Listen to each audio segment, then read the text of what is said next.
ഈ ലോകത്തിലെ ഏറ്റവും വലിയ ജനാധിപത്യ രാജ്യമെന്ന് അവകാശപ്പെടുന്ന ഈ ഭാരതം, 146 കോടിയോളം വരുന്ന ഈ ഭാരതത്തിലെ ജനസംഖ്യ തങ്ങളുടെ വോട്ടവകാശം വിനിമയം ചെയ്ത് ജയിപ്പിച്ചയക്കുന്ന പ്രതിനിധികൾ ഇന്ന് അത് കേന്ദ്രത്തിലായാലും സംസ്ഥാനത്തിലായാലും ജനദ്രോഹ പരിപാടികളുമായി മുന്നോട്ട് പോകുന്നത് കാണുമ്പോൾ അതിനെതിരെ പ്രതികരിക്കരുത് എന്ന് പറയുന്നത് അതൊരു ഫാസിസമാണ്.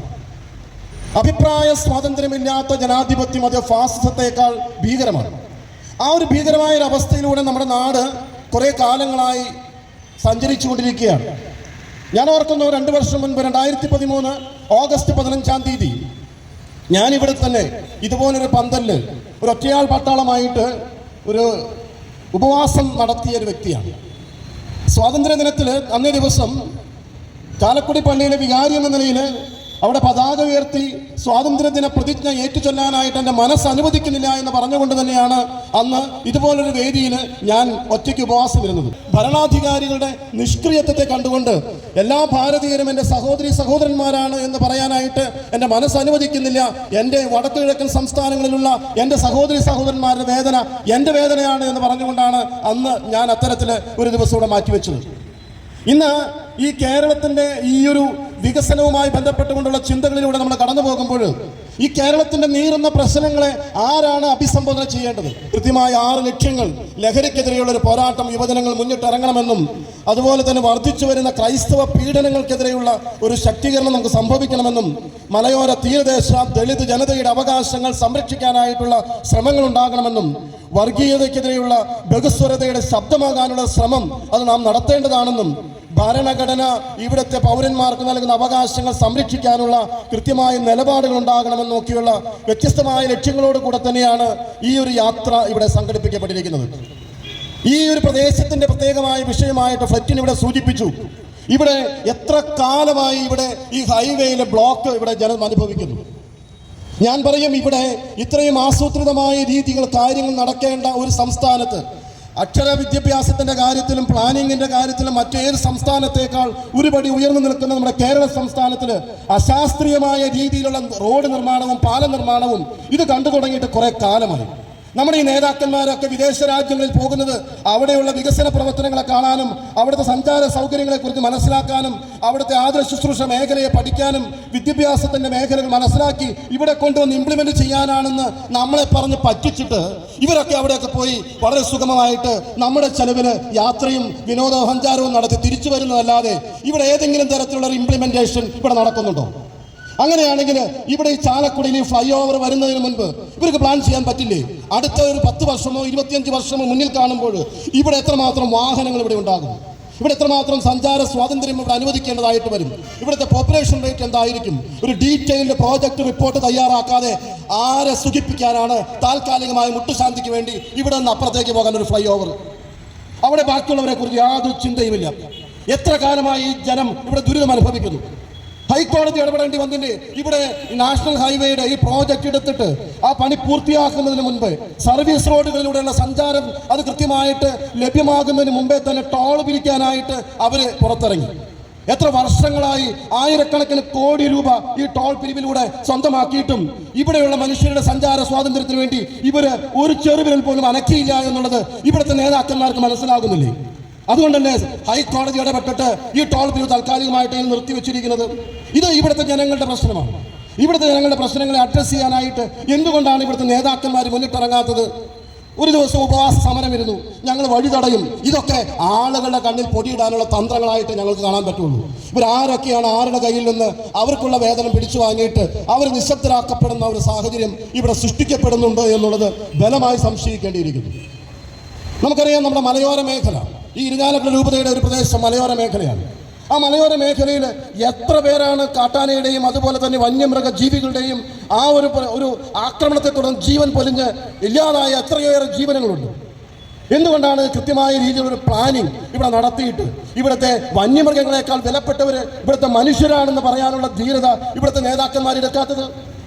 എന്തുകൊണ്ടാണ് അത്തരത്തിലുള്ള തീരുമാനങ്ങളിലേക്ക് നമ്മുടെ മന്ത്രിസഭകൾ എത്താത്തത്? നമുക്കറിയാം, ഞങ്ങളൊക്കെ രാവിലെ നടക്കാനിറങ്ങുന്നവരാണ്. നടക്കാനിറങ്ങുമ്പോൾ എല്ലാവരും പറയുന്നൊരു കാര്യമുണ്ട്, നടക്കുന്നത് കൊള്ളാം, പക്ഷെ പട്ടി. ഇവിടെ ഈ തെരുവുകൾ മുഴുവൻ കീഴടങ്ങിയിരിക്കുന്ന തെരുവ് നായ്ക്കളുണ്ട്. അതിൽ പട്ടിയും പേപ്പട്ടിയും നമുക്ക് തിരിച്ചറിയാൻ പറ്റാത്തൊരവസ്ഥയിലുണ്ട്. ഇവിടുത്തെ തെരുവ് നായകളെയും അതുപോലെ തന്നെയുള്ള ഇത്തരത്തിലുള്ള പൊതുശല്യങ്ങളെയും നിയന്ത്രിക്കാനുള്ള സംവിധാനം എന്തുകൊണ്ട് നമ്മൾ ഒരുക്കുന്നില്ല? മാധ്യമങ്ങൾ പറയുന്നത് ശരിയാണെങ്കിൽ മരുന്ന് ലോബി ഇതിനൊക്കെ ആവശ്യമായ ഒരു ഫണ്ടിങ് നടത്തുമ്പോൾ എല്ലാം നിശബ്ദരാക്കപ്പെടുന്ന ആളുകൾ ഇവിടെ ഉണ്ട്. നമ്മുടെ നേതാക്കന്മാർക്ക് ഇത്തരം വിഷയങ്ങളെക്കുറിച്ചൊന്നും ഒരു ചിന്തയില്ല. അവർ പറയും ഇവിടുത്തെ പൊതുമേഖല ആശുപത്രികളൊക്കെ ഇന്റർനാഷണൽ സ്റ്റാൻഡേർഡിലാണെന്ന് അവർ നേരത്തെ പറയുകയും എന്നാൽ അവരുടെ ചികിത്സയ്ക്ക് വേണ്ടി അവർ അമേരിക്കയിലേക്കും യൂറോപ്പിലേക്ക് പോവുകയും ചെയ്യുന്ന ഒരു ദയനീയ കാഴ്ച ഇവിടെ ഉണ്ടല്ലോ. അപ്പോൾ എന്ത് അന്താരാഷ്ട്ര നിലവാരമുള്ള ഈ ആശുപത്രികൾക്ക് അവിടെ എന്താ അത്തരത്തിലുള്ള സൗകര്യങ്ങൾ ഒരുക്കി കൊടുക്കാനില്ലേ? വോട്ടിന്റെ കാര്യം ഞാൻ പറയുന്നത് അതിൽ എൻ്റെ വിഷയമല്ല. വോട്ട് ചോരി 1300 കിലോമീറ്റർ നടന്നിട്ടൊരു അഖിലേന്ത്യാ നേതാവ് ഇന്നൊരു യാത്ര സമാപിപ്പിക്കുന്നുണ്ട്. ഞങ്ങൾക്ക് ധീരതയോടെ ആർജവത്തോടു കൂടെ ഈ സമൂഹത്തോട് പറയാനുള്ള കാര്യങ്ങൾ പറയാൻ ഞങ്ങൾ ഉണ്ട് എന്നുള്ളത് തെളിയിക്കുന്നതാണ് നിങ്ങളുടെ യാത്ര. അത് ശക്തമായിട്ട് തന്നെ നിങ്ങൾ പറയണം. ഇവിടെ ഇരിക്കുന്ന ഈ ആളുകളെക്കാൾ കൂടുതൽ ഇത് കേൾക്കേണ്ടത് പുറത്തുള്ളവരാണ്. അവർ കേൾക്കട്ടെ, അവർ മനസ്സിലാക്കട്ടെ. ഇനി ഇവിടുത്തെ മറ്റൊരു വലിയൊരു വിഷയം, ഇത് ഞാൻ ഇതിന് മുൻപൊരു സ്ഥലത്ത് ഇതേ വേദിയിൽ അത് അഡ്രസ്സ് ചെയ്തപ്പോൾ എനിക്ക് രാഷ്ട്രീയക്കാരുടെ പലതരത്തിലുള്ള ചെറിയ ഭീഷണിയല്ല എന്നാലും സൗഹൃദപരമായിട്ടുള്ള ഉപദേശങ്ങളുണ്ടായിരുന്നു. ഇത് അച്ഛൻ്റെ മേഖലയല്ലല്ലോ. ഇവിടെ ഈ കേരളത്തിലെ വരുമാന സ്രോതസ് എന്താ? മദ്യം ഘട്ടം ഘട്ടമായിട്ട് നിർത്തലാക്കുമെന്ന് പറഞ്ഞുകൊണ്ടല്ലേ ഈ അധികാരത്തിലേക്ക് ഈ സർക്കാരുകൾ വന്നത്? എന്നിട്ടിപ്പോൾ എത്രയായി? ഇവിടെ ഇന്ന് കേരളത്തിലെ മുട്ടിന് ബാറുകൾ തുറക്കുകയാണ്. ദേ ഇവിടെ ചാലക്കുടി പള്ളിയുടെ സമീപത്ത് അടുത്തൊരു ഹെറിറ്റേജ് ബാർ വരാൻ പോകുന്നത് കേട്ടു. എനിക്കറിയാൻ പാടില്ല അത് ഉണ്ടോ ഇല്ലയോ എന്നുള്ളത് എനിക്കറിയാൻ പാടില്ല. 200 മീറ്റർ അകലെ വരാൻ പാടുള്ളൂ എന്ന് പറഞ്ഞ് ഒരു നിയമം അവിടെ നിൽക്കുക. പക്ഷേ ടൂറിസത്തിന്റെ മറവിൽ ഇവിടെ ബാറുകൾ നിരത്തുകളിൽ പൊതുനിരത്തുകളിൽ മുഴുവൻ തുറക്കാൻ യാതൊരു തരത്തിലുള്ള സങ്കോചവും ഇല്ലല്ലോ. എന്തിന് ആ മനുഷ്യനെ കഴിക്കാൻ അരിയാഹാരം കൊടുക്കാനായിട്ട് സപ്ലൈകോയ്ക്ക് സപ്ലൈ ചെയ്യേണ്ട അരിയില്ലെങ്കിലും നിങ്ങൾ മദ്യം വീട്ടിലിരുന്ന് ഓർഡർ ചെയ്തോ ഞങ്ങൾ വീട്ടിൽ കൊണ്ടും തരാമെന്ന് പറയുന്ന ഒരു ഗവൺമെന്റ് ഇവിടെ ഭരിക്കുന്നത് അത് ആരെ പ്രീതിപ്പെടുത്താനാണ്? ഇവിടുത്തെ അടുത്ത വരുമാന മാർഗം എന്താ? ലോട്ടറിയാണ്. ഈ ലോട്ടറി വിറ്റ് ഈ ലോട്ടറിയിൽ എല്ലാ ദിവസവും ലോട്ടറി ഉണ്ട് ഇവിടെ. ഈ ലോട്ടറി എടുക്കുന്ന ആരാണ്? സാധാരണക്കാരായ മനുഷ്യരാണ്. അതൊരു ചൂതാട്ടം പോലെ തന്നെ ഒരു അഡിക്ഷനായി മനുഷ്യരെ മാറ്റിയിട്ട് ഈ ലോട്ടറിയിൽ നിന്ന് കിട്ടുന്ന വരുമാനവും മദ്യത്തിൽ നിന്ന് കിട്ടുന്ന നികുതിയും വെച്ചുകൊണ്ട് ഈ രാജ്യത്തെ കുട്ടിച്ചോറാക്കുന്ന ഭരണ സംവിധാനങ്ങൾ അത് ഇടതായാലും വലതായാലും ഇതിനോടൊക്കെ ഞങ്ങൾക്ക് ശക്തമായ പ്രതിഷേധമുണ്ട് എന്ന് പറയാൻ ഈ വേദി ഞാൻ ഉപയോഗിക്കുകയാണ്.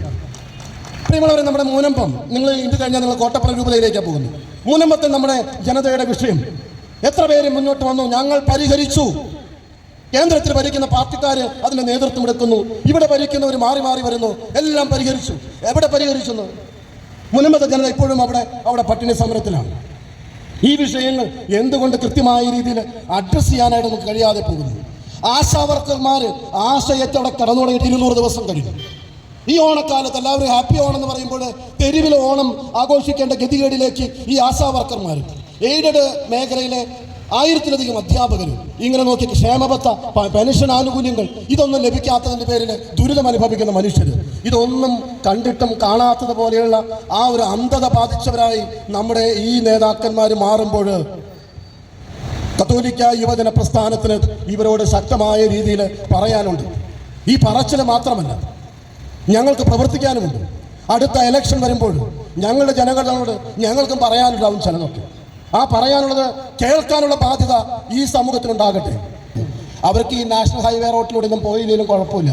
തിരുവനന്തപുരത്ത് നിന്ന് കണ്ണൂർ പോകണോ കാസർഗോഡ് പോകണോ, ഞങ്ങൾ രാജധാനി എക്സ്പ്രസ് ഒക്കെ ഇട്ട് തരുന്നുണ്ട്. ആ ടിക്കറ്റ് എടുക്കാനുള്ള കാശ് ആര് കൊടുക്കും? അത് നിങ്ങൾ ഗവൺമെൻറ് ഞങ്ങൾ ടാക്സ് നിങ്ങൾ തരുന്നുണ്ടല്ലോ. അവിടെ നിന്ന് കണ്ണൂരിൽ നിന്ന് തുടങ്ങി അവിടെ വരെ ഓടാനായിട്ട് കേരയിൽ പദ്ധതി ഞങ്ങൾ തരാം. 3000 രൂപ കൊടുത്ത് ടിക്കറ്റ് എടുത്തോ. ഇതൊക്കെ ആരെ പറ്റിക്കാനാണ്?